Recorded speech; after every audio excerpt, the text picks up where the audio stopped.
नमस्कार बच्चों, आज हम कर रहे हैं पाठ 1 का भारतवर्ष का दौरान कार्य। दौरान कार्य इसलिए ताकि आप परीक्षा में अच्छे से अच्छे अंकों को प्राप्त कर सकें। देखिए, प्रथम पाठ भारतवर्ष। भारतवर्ष पाठ में क्या बताया गया है? भारतवर्ष पाठ में बताया गया है कि किस तरह हमारा देश विविधताओं में भी एकता को साथ लेके चलता है। जहाँ कहीं भूमि समतल है, कहीं पहाड़ है, कहीं नदियाँ हैं, कहीं रेगिस्तान है, कहीं किस तरह के लोग रहते हैं, कहीं किस तरह के लोग रहते हैं, उनके बावजूद भी सभी कैसे हैं? एक। हमारे देश का राष्ट्रगान कैसा है? एक। सब कुछ हमारे साथ विविधता में अनेकता को दर्शाते हुए दिखाया है। देखिए, हम करते हैं इसके सबसे पहले शब्दार्थ। शब्दार्थ में देखिए भूभागा। भूभागा यानी भूमि के हिस्से। भूमि के हिस्से। अगला है प्रवहंती। प्रवहंती का अर्थ होता है बहती है। यहाँ पर प्रेम की धारा बहती है, यहाँ पर सुंदर धारा बहती है, यहाँ पर अच्छाई की धारा बहती है। प्रवहंती अर्थात बहती है। संदेह का अर्थ होता है भ्रम। संदेह का अर्थ क्या होता है? भ्रम। हमें किसी पर संदेह होता है तो उसे क्या कहते हैं? यहाँ भ्रम।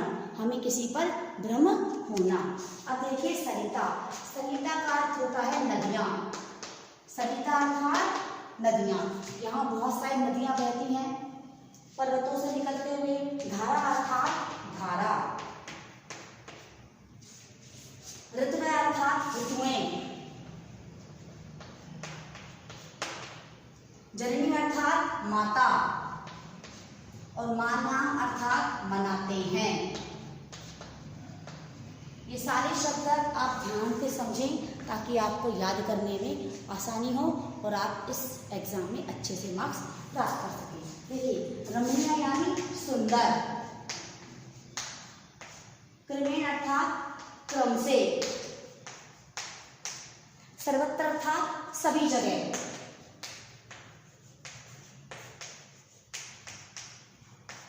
विविधता अर्थात भिन्न भिन्न, विविध भाषाएं, विविध प्रकार। अनेकता भी कह सकते हैं इसे।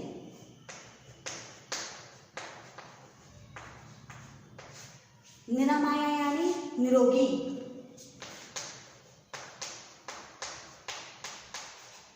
कोई भी बीमार ना हो, सभी निरोगी रहें। भद्राणी अर्थात कल्याण। आयति यानी आते हैं। पश्यन्ति यानी देखते हैं।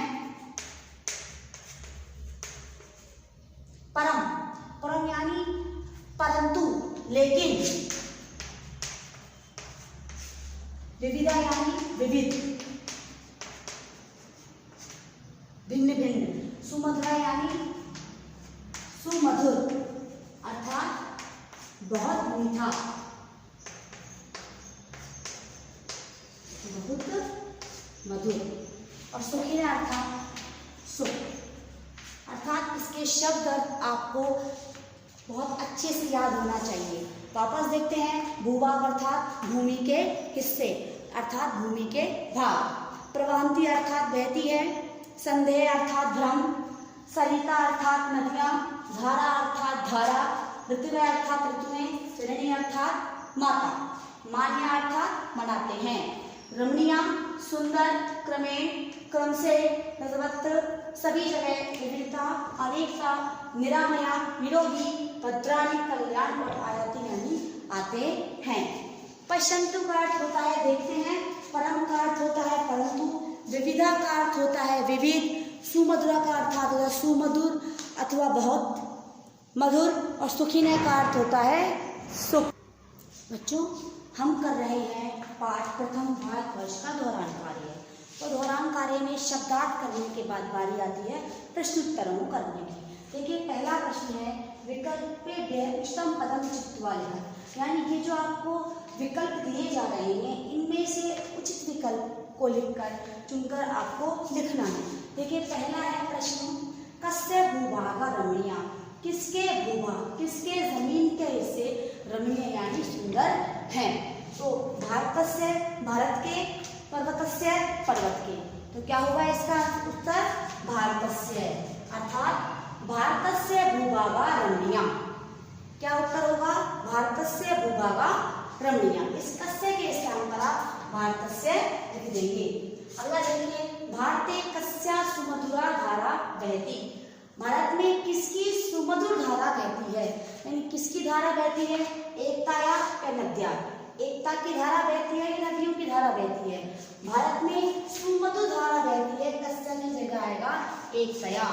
भारत में एकतया सुमधुरा धारा बहती। अगला प्रश्न देखिए, भाषा नाम जननी का अस्ति। भाषाओं की जननी कौन है।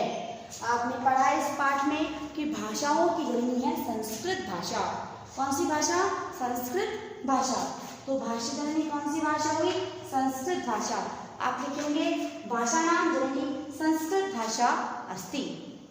अगला प्रश्न देखिए, नद्यः कुतः निर्गच्छन्ति। नदियाँ कहाँ से, निगच्छन्ति का अर्थ होता है निकलती हैं।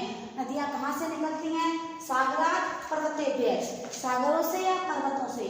तो जो हमने प्रथम पाठ भारतवर्ष पढ़ा है उसमें आपने पढ़ा है कि नदियाँ निकलती हैं पर्वतों से। कहाँ से निकलती हैं, पर्वतों से। तो आप क्या लिखेंगे, नद्यः पर्वतेभ्यः निर्गच्छन्ति। अब बारी आती है प्रश्न दूसरे की। देखिए दूसरा प्रश्न है, समानार्थक पदानि लिखत। समानार्थक बताया था आपको कि पर्यायवाची शब्द होते हैं। समानार्थक शब्द यानी समान अर्थ के शब्द। सरिता का समानार्थक शब्द होता है नद्य अर्थात नदियाँ। सरिता का अर्थ भी नदियाँ होता है, नद्य का अर्थ भी नदियाँ ही होता है। भोजनम, भोजनम का अर्थ भोजन और आहार का अर्थ भी भोजन। भूखंड, जमीन के हिस्से, भूभाग, जमीन के हिस्से, यानी दोनों का अर्थ क्या है, एकदम समान है। समग्रम यानी सारा, और संपूर्णम का अर्थ भी सारा, यानी दोनों का अर्थ क्या हुआ, सारा। सारा का सारा अर्थ है संपूर्ण। पर्वतों का पर्वत और गिरियों का अर्थ भी क्या होता है, पर्वत।